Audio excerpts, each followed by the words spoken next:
فضلا وليس أمرا ادعمونا بلايك للفيديو.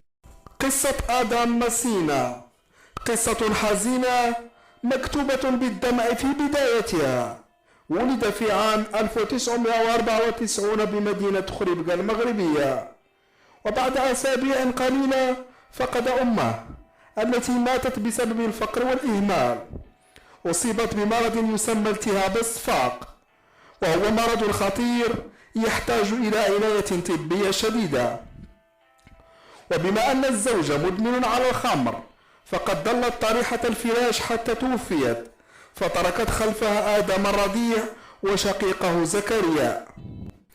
بمساعدة أسرة مهاجرة استطاع الأب أن يهاجر إلى إيطاليا رفقة والديه بعد أسابيع قليلة من رحيل الأم. كان أبا مهملا مهووسا بالخمر، وكان يأخذ أحيانا معه الولدين إلى الحانة. كان آدم معتادا على دخول بيوت الجيران الإيطاليين، حيث يأكل ويستحم في ظل إهمال الأب وهو لم يتجاوز الخامسة من سنه.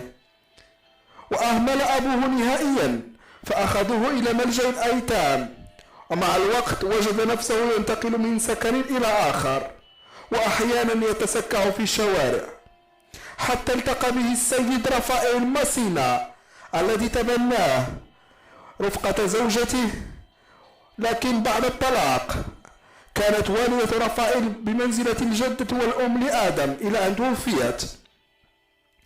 لم تكن له ذكريات على المغرب لأنه ترك رضيعا، وهكذا نشأ إيطاليا قحا، واعتنق الكاثوليكية ديانة أبيه بالتبني. أحب ركل الكرة في الشارع فانضم إلى فتيان بولونيا، وكان يلعب كمهاجم.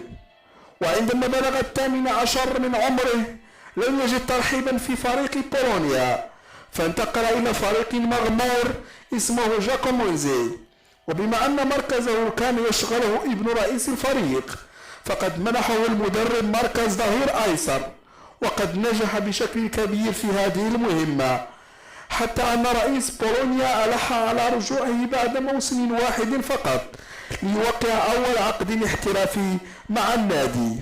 ولعب مسينا 4 سنوات مع الفريق الأول لنادي بولونيا الذي كان يمارس في الكالتشيو. وفي ميركاتو الصيفي ل 2018 سيخوض مسينا أول تجربة احترافية له خارج إيطاليا، وبالضبط في البريمير ليج، حيث انتقل إلى نادي واتفورد الممارس بالبريمير ليج مقابل 7 مليون يورو. وخاض معه هذا الموسم لحد الآن 18 مباراة، وصنع 3 أهداف لزملائه. كما سبق له أن مثل ألوان المنتخب الإيطالي لأقل من 21 سنة، حيث خاض معه 6 مباريات. فضلا وليس أمرا ادعمونا بلايك للفيديو.